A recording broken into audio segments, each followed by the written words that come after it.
About a year ago, someone gave me the address of the priest I had when I was in high school, which is a couple of years ago, as you might imagine, and gave me his contact information. I hadn't seen him 50 years, at least. And I decided to write him a letter, old school. And I wrote him to thank him for the influence he had on my life. As a teenager, it had nothing to do with me being a priest. I knew nothing about that at the time. But just to help me as a Christian, to grow in my faith, to learn about what it means to be a Christian. About 15 years ago, I was working with several priests, but one was from Washington, D.C., and he happened to mention to me that one of his parishioners had been one of my seminary professors. And I said, "Oh, how's he doing?" And he said, "Well, not well. He's had a stroke. He's in a wheelchair. He's pretty much stuck at home. His daughter takes care of him." And I said, "Well, could I have his phone number?" And so I called him on the phone and, hadn't talked to him in 30 years or whatever. I just wanted him to know that what I learned in his classes had been very formative for me. And it really helped me for 30-some years, whatever, in my ministry. About 25 years ago, I was given the chance to go preach at the church where I had been when I was in seminary and preach and do a forum. And the two clergy who had been there when I was there had both died in the intervening 25 years. And the lay leader I had worked with most closely had died in the intervening 25 years. And as I started this forum, I hadn't planned on it, but I was so thankful for them, for what they taught me and showed me, not by word so much as by deed. And it was kind of sweet. Two of the widows of two of those men were there, and it meant a lot to them. Now, you might think from these three short stories that I'm a really thankful person. I aspire to that. And at the same time, I think about all the mentors and colleagues and fellow travelers in faith that have meant so much to me, and I never thank them. Not once. In the lesson today in Hebrews, it's sort of the end of this Thanksgiving in Hebrews for people in the past and their faith in many varied circumstances. It's almost like a Eucharistic prayer. It's just this litany of thanksgiving for this person and that person and that person and these people, those who passed through the Red Sea, and these kings and prophets and leaders, and by the way, one sex worker is also praised in there for the sake of diversity, I suppose. And for many of them, it was what they achieved in their lives, the amazing things that they achieved. And for others, it's what they endured. Prison and torture and being impoverished and being wandering, not having a home, being killed, which is a reminder to us that harsh times have always been with the human race. And Hebrews goes on to say we are surrounded by this cloud of witnesses, and we should be thankful for this cloud of witnesses. Now, when Hebrews talks about the cloud, it's not talking about what we think of these days as the cloud, for which we can be thankful or not. It is this group of witnesses, and like a cloud, they're kind of indistinguishable. It's hard to pick one out from another, hard to recognize. There are so many. It's hard. They're like drops of mist in this cloud. And the writer of Hebrews says we are to be grateful for their examples, that hearing this story, it should be enough to make us want to write them a letter or get them on the phone, or just in some way thank them for the example they have been to all of us so many years later. And each of us, if you've gone through life long enough, has our own personal cloud of witnesses, people who have been meaningful to us in our life of faith, who have, by word or example, kind of shown us what it means to be a Christian. And for me, I think of seniors from way back in my first church and other churches. I think of Dinty and Margaret and Sid. I think of Helen and Frankie and Bob, and I could go on and on and on and on. I once worked with a bishop in our diocese who told me that whenever he got depressed, he thought about one of my parishioners, a man named Walter. He said, and when I'm having a rough day, I think about Walter, and it just gives me hope. And I thought how great that a bishop could say that he was looking to regular people to give him hope. And I think for myself, about a year and a half ago, as Lent was about to hit, one of the two teenagers at our church told me that for Lent, he was going to limit his social media time to 1 hour a day. And then I asked his sister, what are you doing for Lent? And she said, I'm going to give up swearing. And I thought, how great that where else but in the church, in our society, do teenagers or anybody take the time to be so introspective about regular, everyday behaviors? Where else but in the church are we encouraged to be so serious about our own lives? Hebrews says we're surrounded by this cloud of witnesses, and that helps us to run this race that is the life of faith. And that is an image that Paul uses. It's an image here in Hebrews. The Buddhist and Christian traditions like to use the image of a path, that we're all on a path and you need to walk the path. But I would point out to you that whether you're running a race or walking a path, nobody gives us a GPS. Nobody gives us a map or a sextant or a compass. There is no clarity about which way we're going all the time. The 16th century spiritual writer John of the Cross says that really what we have are footprints on the water, and that the water moves and shifts, but the people before us have left their footprints there somewhere. Good luck finding it.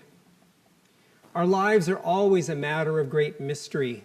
Gregory of Nyssa, the 4th century Christian genius, says that because we are created in God's image, each one of us, because God is always a mystery, we are also mysteries. There is a part of us that we will never understand, that no one will ever understand. No number of historians, sociologists, psychologists, priests, whatever. We're never going to understand everything there is to know about ourselves. And I hate to argue with Gregory of Nyssa because he was a genius and I would lose, but I don't think he went far enough. Everything in creation is also touched by God's image, and there's a sense of mystery about everything in creation, not just about human beings. So how we navigate our lives and how we navigate our life of faith, how we follow Jesus, it comes sometimes in flashes of clarity. Through this cloud, it comes and at moments things are made clear. About a year ago, I went to the Monterey Aquarium. You may be familiar with it. And we were looking at a school of sardines. They had just fed the predatorial fish, and then the school of sardines came out. And if you've seen a school of sardines, it's kind of like a cloud. It's hard to pick out one sardine from another. They're all moving sort of in circles. And as I said, the predators had been put away, and now the sardines were going to have their snack and not be a snack, was the idea. And as we're watching this school swim around and around, this one sardine just goes off on its own. And we're like, oh, buddy, you might want to come back. 10 seconds later, gone. And we were like a bunch of kids. It was this, it's like, oh my God, it happened. Well, that school of sardines, it should be a reminder to us that Christians need community. I'm not saying that when you walk out of church today, beware of giant fish. That's something else. It means that we are part of this cloud. And we need to be a part of this cloud because there is spiritual safety and spiritual guidance in numbers. In the monastic tradition, some people seek to live in solitude. And in the monastic tradition, you have to be in the monastery for, 15, 20 or more years before you're mature enough to be someone who can live in solitude. Few of us are mature enough to live without a spiritual community. Very few. So as we walk our path, as we run the race, as we follow the footsteps on the water, as we run a marathon, we don't do it alone. We do it in a group that is present and a group that has gone before. But community, as important as it is not always easy. When I was 19, I dropped by to see my priest, who was the one who followed Tim, the one I wrote the letter to, and he was much more cool than Tim. He preached a sermon on John Lennon's Imagine. That is cool, personified. So he was a cool guy, and I went in to see him, and we're having this, very pleasant, casual conversation, and something made it go awry. And he got angry with me. It was something that I apparently had said, and he got angry with me, and he lifted his right hand, and it was not to give me a blessing. He lifted one finger upon his right hand and told me to get out of his office. Now, needless to say, I was shaken up. And fortunately, Jerry, who was in his 40s or 50s, someone else in my personal cloud of witnesses, was hanging around outside, and we talked a little bit, and then the priest called me on the phone and said, hey, I kind of lost my temper, and honestly, he was a good guy all in all, but he had some issues, as we all do. And ultimately, it came down to a conversation. He said, and this was probably a conversation a couple weeks later, you read people well, but you use it to put them down instead of lifting them up. I was 19. But I took that to heart. And I made a decision that I'm going to be a more compassionate person. That however the faulty delivery of the message was true. He acted out, but the message was good. And in a way, the lesson in Isaiah is a little bit like that conversation, except Isaiah doesn't have issues. The rage and the message are fused together. It starts off as this love song. Look at what God has done for the people of biblical Israel. God gave them this land. It was to yield good grapes. It yields wild grapes. And so Isaiah, speaking for God, says, I'm going to turn this into a wasteland. So sometimes our messengers are caring, and certainly that priest could have been more caring. But Isaiah is direct, and it is a message that fuses truth with anger. God expected justice and righteousness from those people, and what God saw was bloodshed, and what God heard were cries of agony, people suffering. Isaiah is a harsh truth teller, and so is Jesus. Jesus plays on this parable and the parable of the wicked tenants. And then today in the lesson he says, I've come to bring divisions, I've come to bring fire. Jesus fuses holy rage with divine truth, and he is angry at people for not being able to interpret the times in which they live. It's not that easy to interpret the times in which we live. But one thing Jesus wants them to know is that the times in which you live are not devoid of meaning. You may be deaf to their meaning, but they are not devoid of it. The cloud of witnesses that surrounds us, the eternal cloud of witnesses, is for us and with us and in us in every kind of time. And Jesus is too. That's what Hebrews wants us to know. Jesus is the pioneer and perfecter of our faith. By the pioneer, he means that Jesus has shown us the way. He has lived the way of how to live a life no matter what your circumstances are. And he's the perfecter, and the Greek word has to do with a goal. Jesus is the one who shows us what our goal is in life. If you want to know what your goal is, it's to be yourself, but in a Christ-like way.